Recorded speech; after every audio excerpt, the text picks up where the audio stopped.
Yeah! What an honor this is to be here on a Saturday night with a sold-out movie. You guys are the best. Thank you. Thanks for going to the movie theater to see a movie that's a movie. One more time for Bob Odenkirk and Derek. Woo! You rock, Derek. We're sitting here on a Saturday night in the best place to watch stories, right? Like with a communal experience with an audience. You know, we're strangers, but we're all universally connecting to the themes and the storyline and cheering and laughing. And I think that the theatrical experience is such an important thing for our lives, the community of it, leaving, talking about movies afterwards. For each of you growing up, do you remember a specific pivotal theatrical that you remember where you were, who you were with, and what that meant to you in understanding the experience of movies? Well, I remember seeing Rio Lobo. Oh, wow. In the theater. Nice. That was great, but really the one that affected me the most was American Graffiti when it came out. Woo!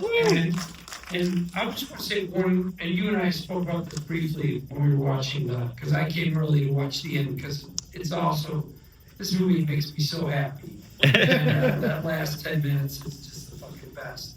But one thing that I noticed about a big group of people watching this movie is that, you know, we were talking about how the tone shifts so much in the movie. Yeah. There's like drama, pure drama scenes in the first half, and then at a certain point it's a zombie movie. And then it's a John Woo film, and then it's a horror film. And then, you know, and when you're in a big group, I think that you can get so that you're watching one kind of film, and then a person over here laughs, and you go like, oh, I see. Oh, yeah. Oh, right. He's right. This is now, it's this kind of film. Yeah. You know, like it helps you see the way this thing changes. What do you think about my theory? I love that because it's kind of like one of those things where when you talk about my favorite movies I went to as a kid, I went to opening night of Predator when I was 12. Woo! It was the first R-rated movie I saw, and I still remember when the Predator takes off his mask. I remember thinking to myself, "Oh, this could be shit." And then you saw the mandibles, and the whole audience just went, "What the fuck?" And I think what I love about the movies we've done together and the movies that we comp on this one, the movies we love, everything's a love letter to these, in the hopes that, you know, even with that opening scene, when I showed this in Madison, where I'm from, last week, you have the Yakuza, and then it's normal, and then it's Bob in the car, you know, driving, and the country music, and across the aisle from me is this 80-year-old woman, and she just goes, "What is happening?" Yeah, it's like a different movie ended, and then this one started. I gotta say, one of the coolest things just now, Bob and I were standing there for the past 15 minutes watching the end of the film while you all were enjoying it. I loved how enthusiastic and happy you were to be speaking about it and watching it. I know some actors sometimes don't want to watch their work. Well, I don't always feel that way. Not everything I do. But it was actually really kind of cool and like sweet in a way where I was like, wow, this is amazing that you're watching your own movie with a sold out crowd. Yeah. What does that feel like to watch yourself? Well, usually you're really tense, and I've never made a movie. I'm super proud of nobody. I'm super proud of nobody too. Woo! And I'm proud of how we all contributed there. But this one is such.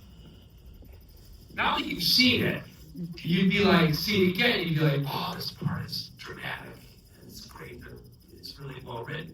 And now what? Just shut up, because now it's going to become a background. Now it's Dog Day Afternoon. Okay, now shut up, because now it's a horror film. Bad Day in Black Rock. You can look forward to those shifts instead of being like, wait, I have to reorient myself every 8 minutes in this film. You can just sit back and go like, I can't wait till it's a horror film again. and like I'll tell you the truth, I don't see a lot of horror movies. Like I saw Weapons, and I enjoyed it. My daughter took me to it. She sees a lot of horror films. I don't go to them ever. So like the knitting needle death in this was like for me much. Now I can enjoy it as a crazy movie that feels like a horror film in the middle of this movie that has all these other flavors. But initially I I mean, I still loved it, but I like it more now. Now that I watch it more, I'm like anticipating the shifts in tone. I'm able to just smile at how it shifts around and no, I don't know. I just fucking love it. Yeah. I just love watching this thing, and every time I watch it, I love it more. And every time I watch it with an audience, I love it more. And you know, I think I'm not as experienced a filmgoer as probably a lot of you and you, for sure. Yeah. I mean, I spent my time thinking about sketch comedy. That was my whole life. So I just didn't see a lot of movies. What I love about this too is, when I see Ben and Bob and Mark quite a bit here for the past 6 weeks for the press, I'm so happy to see them. I can't wait to hang out with them just as friends, you know? And when I watch the movie, the number of times you see a scene and everyone chuckles, and there's a part of it that goes, do you know how much of a nightmare it was to get that stupid scene? But the thing that I love about a good movie is, in this one, my favorite, I'm a huge fan of Final Destination, man. So, What's your favorite one? it's the bank manager. Yeah. It's when he goes for the pistol and he trips and falls and shoots him. Every time I chuckle, you know? But ultimately, we had fun here. And within the first 30 seconds, especially with the guy who doesn't cut his finger off, you kind of realize, guys, it's okay to laugh. It's a funny, right? But then it gets serious for a while, and I'm thankful that so many people do know movies like Derek and Ben. And by the way, Derek and Ben, I wish Ben was here, but Ben's at another theater right now answering questions. Wheatley. Yeah, and Wheatley's the director. But these guys are very similar in their love of film and love of genre and the way in which this film celebrates so many different kinds of movies. They both are on the same page with that.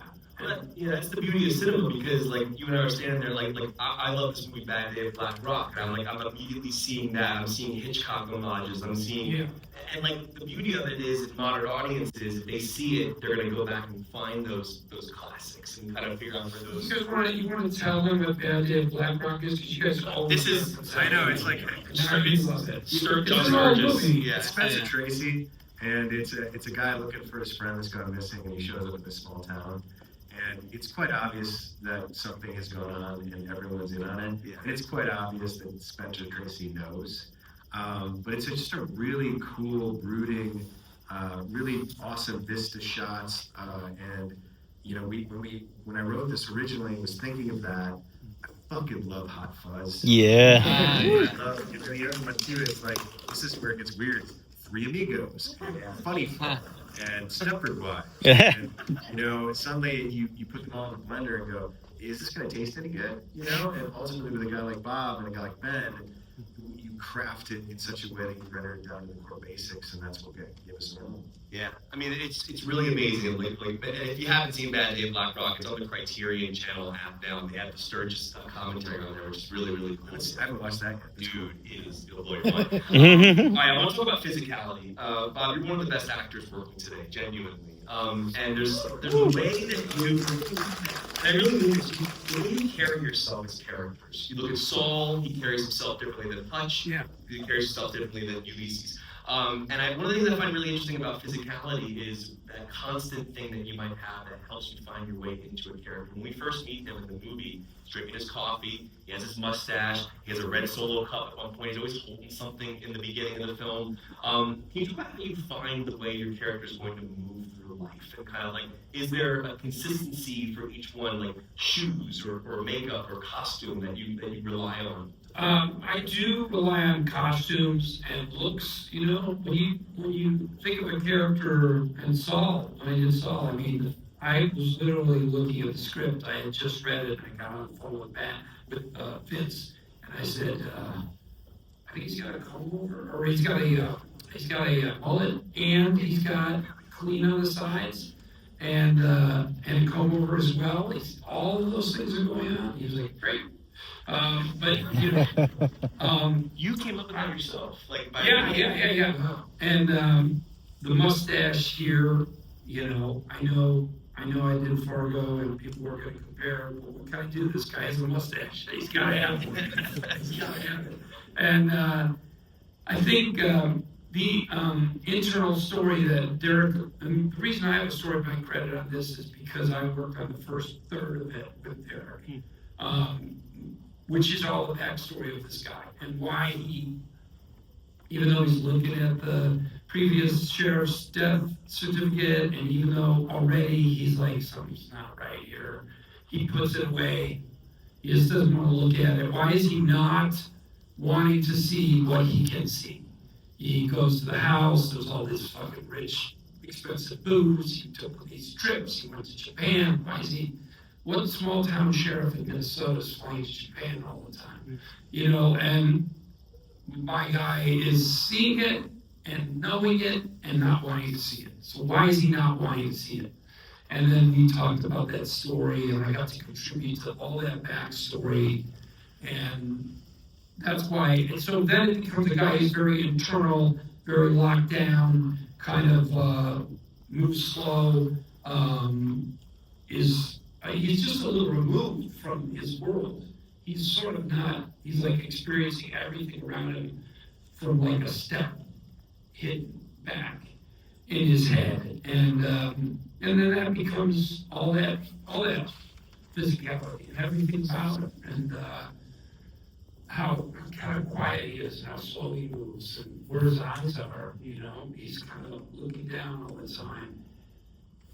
And yeah, so physicality is everything. When I did Saul, I would listen to Oasis, and it was all about swagger, Robert Evans' voice in the trailer. So it's voices, it's music, songs that you hear as your soundtrack of this guy. It all builds a person with a weird aura around them that you build. So cool. And walk through life with. And then in this film, he's forced to break out of that. Yeah. He's forced to step up and engage with the world and look people in the eye and tell them what we're going to do, and we're going to do this and we're going to do that, and I'm taking charge now. And before that, he's just watching and kind of in a bubble. So interesting. I love the little details like that because you feel all those decisions as an audience. Derek, you write action beautifully. And I think some of the things that, sometimes with action, people think, oh, let's just do a cool action scene. It has to service the narrative. It has to service the story. You can learn a lot about your character by watching him fight. Like you watch the bus fight, Nobody. You learn a lot about Hutch in that moment. You really do. Action is something that's fascinating. Like, can you talk about the way you write action in a screenplay? And like, are all the hits and the gunshots within those moments in the sense of like how you can build a narrative to push the narrative forward with action? You know, it's our favorite action movies just happen to be good movies with good action. Yeah. You know, if you set out to do a good action movie, you're doing it wrong. And the way I look at it is, within the first 5 minutes of Raiders of the Lost Ark, you fucking love Indiana Jones. You know, when you're introduced to all the characters that we love, it's that. And, you know, I love John McClane and John Rambo, and the reason we love them is they're not the best. They have will and they have empathy. They get up. And I'll credit what I'm about to say to, I've had a couple of very long conversations with Jet Li, and I'm a huge martial arts fan. I used to say Kung Fu fan, and he kept correcting me. But we would talk about how action is an extension of the hero's journey, and that the way that he fights, it's part of his narrative, you know? But on the page, when I write it, it's kind of a 3-act structure. You know, the first couple of hits, first couple of kills are very detailed.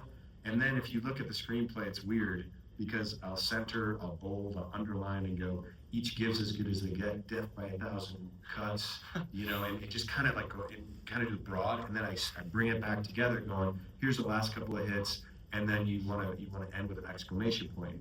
Now the thing about when I write action, I get really giddy when I see something I wrote in the original script in the movie, but when I write the script, it's for Bob, it's for Ben, it's for Mark, it's for people to enjoy it. But once it goes to the second unit guys, the stunt guys, it's them reading this and me going, dude, do your thing, but see the sense, the feel, the appeal. And a lot of times on set, I like hanging out with them and just chuckling over what they're doing. For me, I like to see what Derek's written, think about like each fight has to have like some character or a journey in it, or in the case of the kitchen fight here, the gun that they're both trying to get a hold of through the whole fight, and then somebody's gotta get a hold of that gun, not me, and it's gotta go off, and yet you can't just shoot me in the head, because then we're done. And so it's tricks and like problems that you have to solve, and that last fight is the kind of fighting I like to do with this one-on-one, or what I did in the bus fight at Nobody, which is my favorite kind of screen fighting. Guns are fine, but I'd rather do fighting. And The straw it's always just gets bludgeony stuff. Yeah, and the other thing is that I always like to make sure that my character's still, it's weird to say, alive. I don't mean actually alive. I mean, like, his personality is still evident. Like, you can see it in his face, how he's feeling, scared, worried, determined, in pain. like Very the, often. like the straw scene in Nobody. Yeah. You can see him frustrated. He's like, I gotta keep this guy alive. And Yeah, by the way, yeah. as soon as he hits him, Yeah. and that's what I love about that scene. Yeah. As soon as he hits him, he's like, just crushed his throat. Yeah. He's just like, ah. But the cool thing about writing the Nobody bus scene was Bob and I and Ilya, the director, going back and forth, and Bob coming up with the fact that he's rusty. And so it's kind of like making sure that he's shrugging off the rust. And then when he's thrown through the window, it walks back on, and it's Daniel Bernhardt, who's our, rabbit's foot with the fucked up teeth, that goes, oh, come on, man. And then he's just a fluid machine. But the difference between a Hutch from Nobody is he runs into a burning building. Ulysses stands there for a long time going, it's fine. And then he's screaming, going, fine. And ultimately, when you look at action in these things, I love that it's Bob. As soon as the camera's behind an actor's head, you know it's not them. Yeah, I do my own fighting, and I love doing it. It's so much fun. Ulysses is it's all in that line. What's wrong with you people? Like, it's like, what the fuck? Just be normal, and I don't have to do any of this. And nothing happens, and I leave in 6 weeks, and that's what I want. I don't want to get engaged with any of this shit. Super fun to do the on-screen fighting, and each character is different. And that last fight's an interesting one because the Yakuza guy is really a true believer, which is a kind of a revelation that's who he realizes who he is he's gonna fight. That's his team. He's on Team Yakuza, not on our team. And I realized this guy's not gonna quit. He's not gonna stop. He's not a bad guy who's gotten caught. He's gonna go until he takes everything out. He gets back home. And he's fighting for that pure belief. So I have to go all the way. Derek, with you writing John Wick 1, 2, and 3, obviously with Nobody 1 and 2 now with this film, I want to make a connection to animals, because I think animals are a really interesting vehicle into understanding who a character is and who that. Even in this movie, when he goes over to the car to tap on with the dogs barking, there's a humanity to that. And obviously with John Wick, of course, that the entire story is based around the character's dog being killed and then going after people. So animals are such an interesting vehicle into character, I would imagine. I was wondering if you could each speak to that. Maybe Bob first, maybe just the idea of what My dog's named Olive.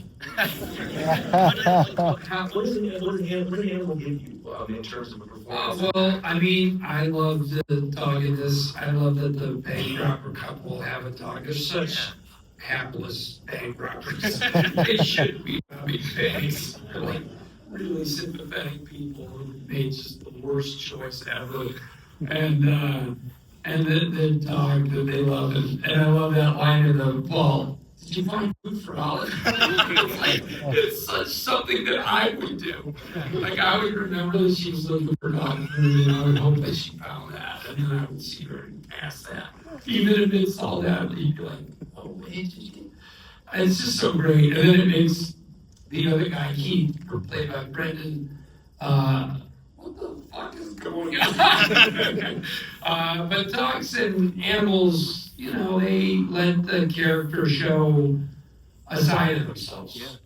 Yeah. I mean, obviously most people are sympathetic and show a softer side of themselves around animals. They just do. And even bad people can do that. Now, people who don't are truly bad. So, but it's just a place to show humanity, and it's a way into a human that's a side way in, that is about their interaction with the world or other people. It's just a place where people feel safe to show a softness that I think they don't, we go through life, we get our asses kicked, we build up shields, and animals are still a place where even people who've got a pretty thick shield can find a way out or around that. And so they work wonderfully that way. And in this case, this animal does that for everybody. It tells the audience that they're really just good people at heart, and they've made a stupid choice, a really dumb choice. Yeah, it will place into this idea too that it's almost harder to watch an animal get hurt on screen than just watch a human sometimes. Like even in that scene, like I'm worried about like the guns going off of the dog being in the car more than I am with the people in the scene in a way. Dude, the number of these screenings where people are talking or the movie begins, but I've had to say of each other going, I only killed the dog once, man. Yeah. The dog's gonna be fine. Yeah. And ultimately too, I grew up all my uncles and aunts on farms, and like just animals know you, like there is this element of fear, there's this element of charisma, false bravado, but I do love that you don't see an animal for 4 or 5 years and it comes at you barking, smells you and goes, oh fuck, Derek, hey, and ultimately that's why we like working with them, but it ain't easy on the stage with them, but it's still awesome to film. I also think that there's a big leap. Obviously, this guy, Ulysses, decides to walk into a bank robbery and talk to these people. But his first thought is, I think that's those two people who I saw earlier. They seem desperate. I wouldn't be surprised if they're doing this. And then that animal is this not working? It's on. Oh. You're good. You're good. Oh. You're back on now. Yeah. Oh, okay. And so he just needs some reasons why he would think I could talk to them. So beyond the fact that he sees their truck, he sees the dog, he kind of knows it's them, then he approaches. If you remember, he walks up there first so he can see in, and then he sees their truck, and then he sees their dog, and then he's like, it's them. And then as he gets closer slowly, he sees that it is actually them. And I just love that moment with Rita Jolly as her name, the woman who played Lori, the bank robber. She did not show up here because she couldn't fly down for our premiere. I'm only telling you, there's some wonderful actors in here who are mostly Canadian actors from Vancouver, some from Toronto. Holy shit, they do a great job. Rita Jolly, who played the female bank robber, how great is she? Yeah. How great is that woman? She can remember it. And she's looking at me, doing CPR, and she looks at me, and I look at her, and then her whole body just slumps like, oh, I'm so fucked. And it's just beautiful. And God damn it. And then Takahiro Inoue, who plays the Oyinba, which is a godfather, the Yakuza godfather. Takahiro Inoue, wasn't he fucking great? Yeah. That guy is so bad. He's always so bad. At everybody the whole time. And Peter Shikoda, who I fight with at the end, wonderful actor as well. I'm just surrounded by great. How about the guy? I don't even know his name in the opening who does the finger thing with the crazy look on his face, a big smile. This is literally what we were doing over there on the side. I don't know. I should look up his name, but I wasn't there for that day, and I never met him. But man, he's good. I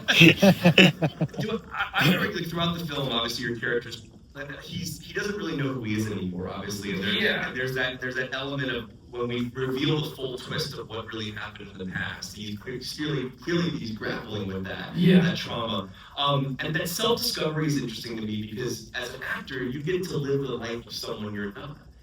When you get to view the world through their eyes. Yeah. I have to imagine that there is some self-discovery. That Oh, I relate more to this guy than any character I've played. Why? So what did he give you and why? Well, I'm gonna say some bullshit profound things now. Let's go. I'm 63, he's probably 63. You go through life, you get bounced around, punched in the head a couple 100 times. And you end up either impacted so that you absolutely know what you believe and you know it's true and you're angry at the world for not agreeing with you. And it's like a weird hard rock that can never be broken or changed. Or you end up like Ulysses, where you're like, I don't know anything anymore. Everything I thought I knew has been proven wrong at one point or another. Every way in which I was confident about myself has been proven right and then proven wrong.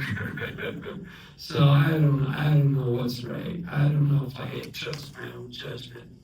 And both choices are, extreme, the truth is somewhere in the middle, as usual. And in this case, Ulysses is this guy who's just off balance, and then he gets stuck in a corner, and it's not his choice. You gotta make a choice now. You don't get to sit there and go, I'll just recede, I'll just back up, I'll just hide in the corner, I'll just watch you all fight it out. He's got no choice. He's got to pick up the gun and try to get the fuck out of that bank with the whole town outside. And it's a little statement about you can't live in that space forever of just being unsure of yourself. I think it's worse. I think it's a worse thing to think you know everything and be rock solid, sure of yourself because of your age and your experience. I think it's worse to be that, but this is hard too. That's all my psychology about this guy, and I love doing it, and I love playing it, and I hope I didn't waste your time. Yeah,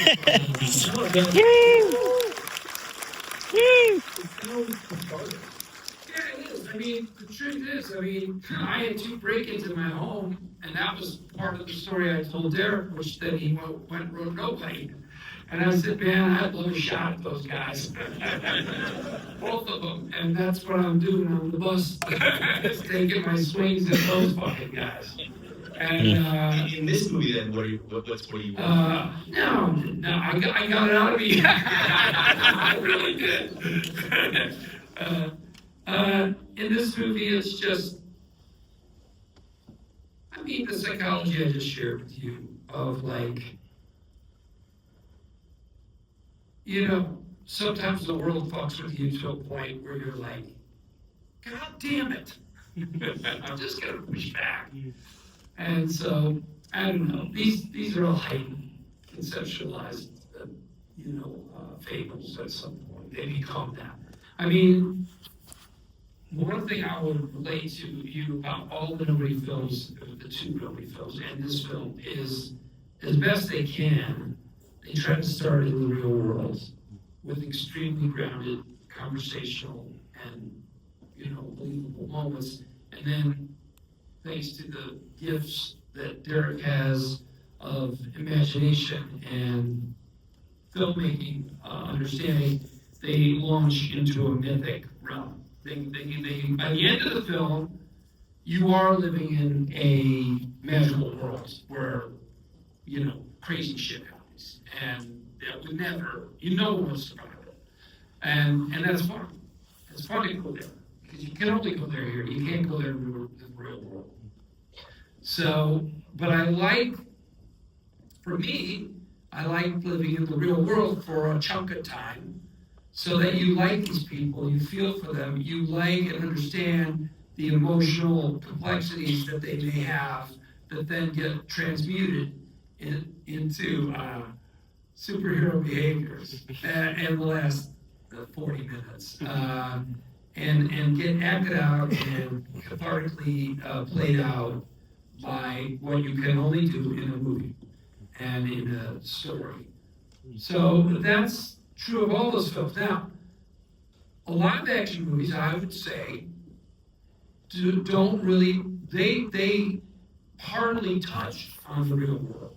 Like, they get so much credit. If some small thing happens to James Bond that feels like the real world, you're like, holy shit, can you believe that? They did one thing that felt like real life, and everything else. But also you go to those movies to live in the fantasy world. So I don't know, I'm making these films, and I hope I get to make more that try to do this transformational thing and start, almost you could say, almost feels like an independent movie, like nobody at first, everything up until the bus.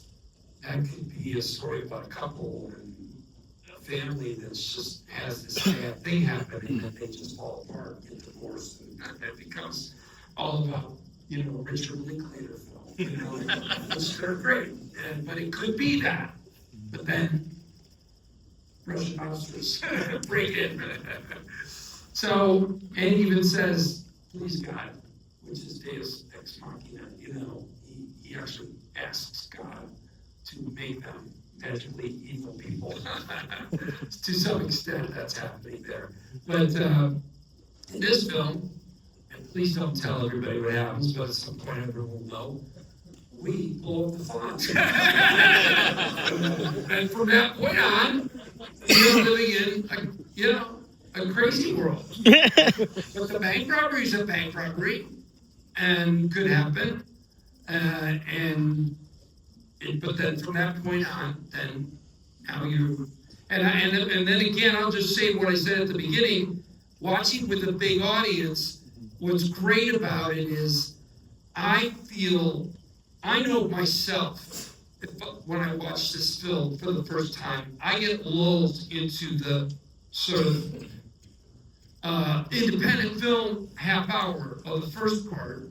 And then it's a little hard for me to jerk myself up into the film magic. And then I see people laughing around me who've seen a lot of horror films, and I go, oh, that's what we are now. Now we're there. Now we get to enjoy that ride.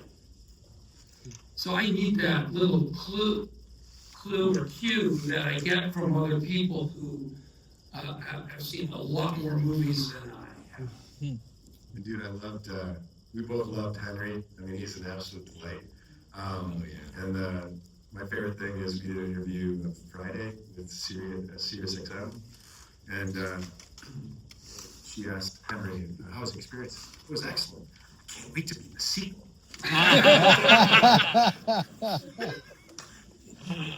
That's pretty funny, actually. I love Henry. All right, so I do have to wrap this up. Two things for you all. This is opening weekend. It's really special because we're all here together. If you get a chance, it's also playing in 35mm Vista. Yep. We've got film prints for this, which is really, really cool. So please get a chance to check it out there as well if you want to see it on film. Most of all, this movie was made independently.